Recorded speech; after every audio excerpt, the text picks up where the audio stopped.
Yo, what is going on, everyone in the XRP community? Hope you guys are having yourselves a fantastic day as usual.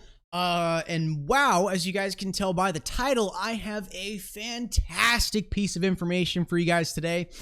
As you guys know, recently the discussion has been moving out of, the vague, DLT, blockchain, Ripple.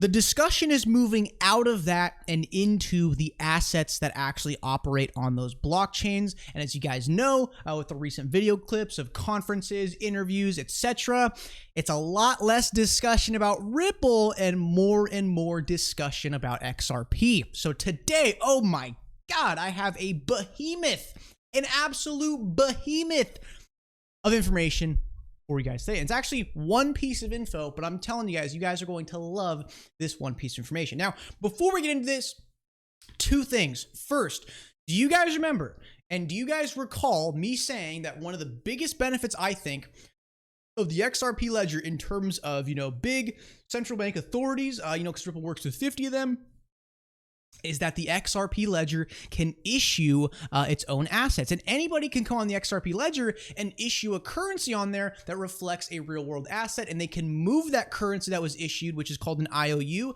They can move those at the same lightning speed and scalability as XRP.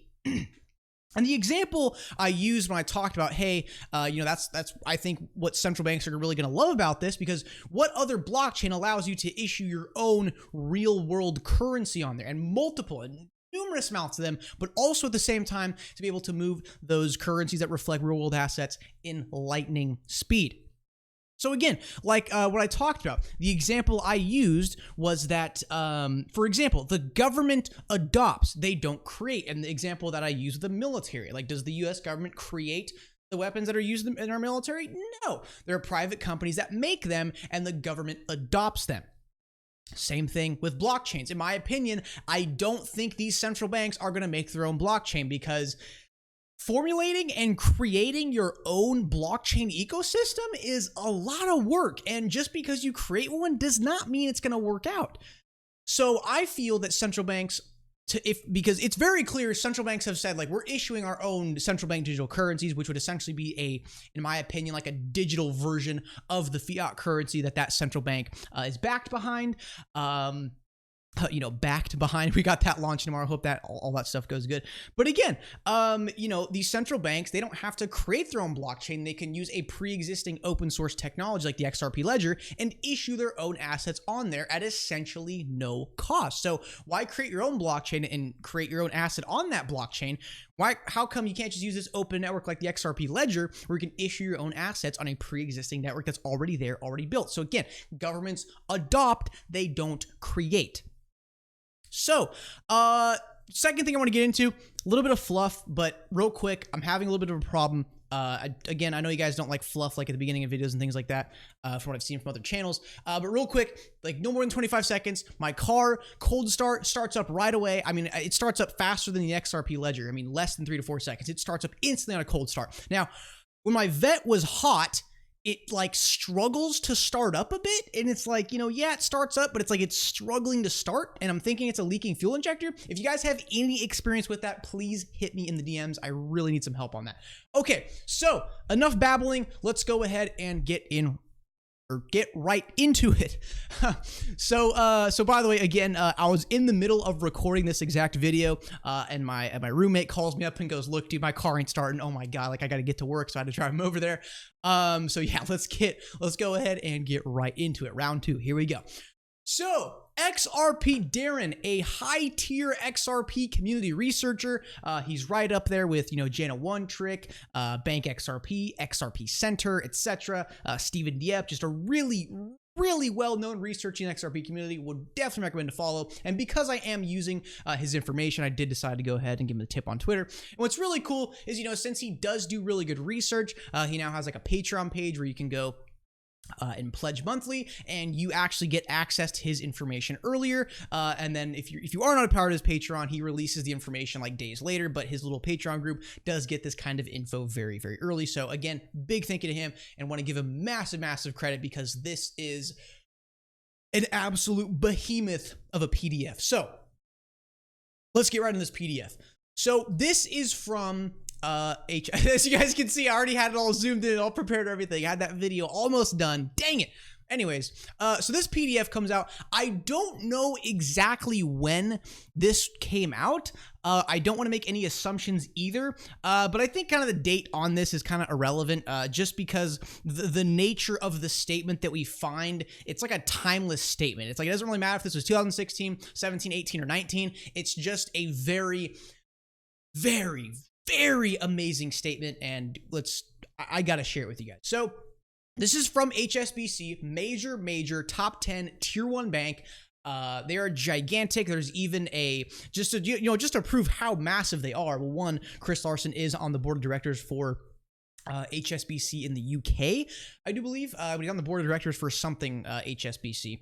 And then there's actually a documentary on Netflix called Dirty Money, and HSBC was in the business of laundering money for the cartel. And if you're laundering money for the cartel, yeah, you are a massive bank, because the bigger the bank, the more corrupted they tend to be.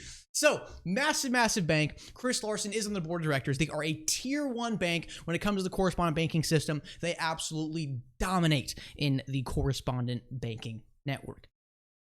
So, distributed ledger technology in the capital markets, game changers, future trends in securities services. So we'll go ahead and do Control F, XRP, and we get this little awesome freaking paragraph right here.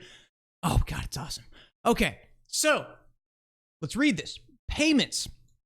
DLT can streamline end-to-end value transfers, reducing costs because of just the different way of sourcing liquidity. Much cheaper. They save anywhere from like 60 to 81%. Operational risks, having XRP for 3 seconds versus fiat currency for 80,000 seconds. Yeah, there's actually, people love to say, oh, how volatile it is, but 3 seconds of exposure to XRP versus 80,000 seconds of exposure to fiat currency, a lot less risk using XRP. And settlement periods. For example, Ripple's XRP Ledger provides real-time cross-border settlements using tokens that represent central bank digital currencies. So what we were just talking about this last week about, hey, central banks, governments, they do not create, they adopt. And the biggest benefit of the XRP Ledger is issuing your own assets or issuing your own currencies on the XRP Ledger that reflect real-world assets. So again, think of yourself as a central bank. Okay, do I want to put all this time, research, and development into creating my own centralized system that does not have any interoperability and issue my own asset on top of that, or just use a perfectly efficient pre-existing blockchain that you can just come on at no cost and issue your own currency? So HSBC specifically cites that Ripple's XRP Ledger, and again, I love how the discussion is just more and more about XRP than ever, because it really just used to be, oh, okay, Ripple, oh, okay, X current, before 4.0, and it's all about, oh, just Ripple, DLT, blockchain, but now it's really starting to get into XRP. The asset that we invest in is being brought up in these major tier 1 bank PDFs, and I love it. So let's analyze that statement again. Ripple's XRP Ledger provides real-time cross-border settlements, and they should note how it does it like it practically no cost, using tokens that represent central bank digital currency. So, for example, if the Bank of England, paying client of Ripple, by the way, if they want to issue their own, Bank of England Great British Pound, they could issue that on the XRP Ledger, and they could get all the benefits of the XRP Ledger and all the benefits of the interoperability especially. So Ripple's XRP Ledger provides real-time cross-border settlements using tokens that represent central bank digital currencies. In foreign exchange, HSBC's FX Everywhere tool processed more than 3 million intercompany FX transactions worth $250 billion in its first year. So it's like, is HSBC referring to the fact that potentially their HSBC FX Everywhere tool, are they potentially bringing up the idea that they could be integrating the XRP Ledger within this? Perhaps. So again, guys, one last time, let's read that beautiful, beautiful statement. Ripple's XRP Ledger provides real-time cross-border settlements using tokens that represent central bank digital currencies. And the best thing is when you issue your own currency on the XRP Ledger, When you want to send that currency back and forth, guess what? It happens at the same speed of XRP. For example, that video from back in like 2015, 2016 of Chris Larson, he's showing that they were sending Bitcoin over the XRP ledger in seconds at no cost. And I thought how it was hysterical how a couple of weeks ago, the Ethereum network got clogged up because of Tether. And guess what? People started coming to the XRP ledger to move their Ethereum. It's like through their actions, they are admitting that the XRP ledger is the most superior blockchain out there. So again, guys, I know I'm repeating myself, but one last time, gigantic corporation HSBC actually states Ripple's XRP provides real-time cross-border settlements and the XRP ledger using tokens that represent central bank digital currencies. And you know what? I don't think that that's far out there that these central banks are already working on issuing their own tokens on the XRP ledger, because guys, Ripple does work with 50 central banks. That is confirmed information. So guys, again, these gigantic, massive monetary authorities, I don't think they're necessarily going to create, they're going to adopt. Like, for example, the Federal Reserve FedNow service, which I am, speculating that it might have something to do with Ripple or XRP. But either way, they did confirm that this technology would be provided by the private sector. They do not create, they adopt. And these central banks, they clearly want to issue their own digital assets, and the XRP ledger is the best blockchain for doing so, and HSBC actually admits that. Guys, oh my God. The more, I know the price kind of sucks right now. We sort of, we're starting to get wiped out of all of our gains. But guys, you have to admit, find me another asset with this kind of information. Central banks, massive global monetary authorities issuing their own assets on the XRP ledger.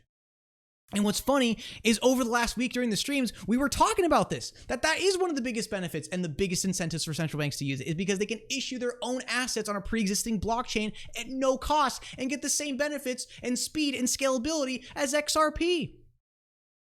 Absolutely freaking beautiful. So guys, thanks so much for tuning in the video today. Really do appreciate it. Make sure you do smash the like, subscribe, check the links in the description if you do want to support the channel. Really do appreciate it, guys. You guys are awesome. Love this piece of information. Big thank you to XRP Darren for posting this stuff. Really, really cool. Make sure do check out his Twitter and all that. So yeah, guys, awesome stuff. This is just a typical day in the XRP community. Oh, shocker. HSBC talking about XRP. Central banks issuing tokens on the freaking blockchain. Guys, man, this stuff is massive.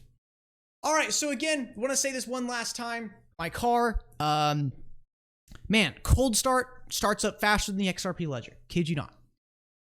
When I start up and the engine's actually hot, it like struggles to start up, and it like revs a little higher when it starts up. It's like when I start it up, it's like it's like it's struggling to start, but it still starts at the end of the day. And also, when I okay, I'm a teenager. Okay, I punched it.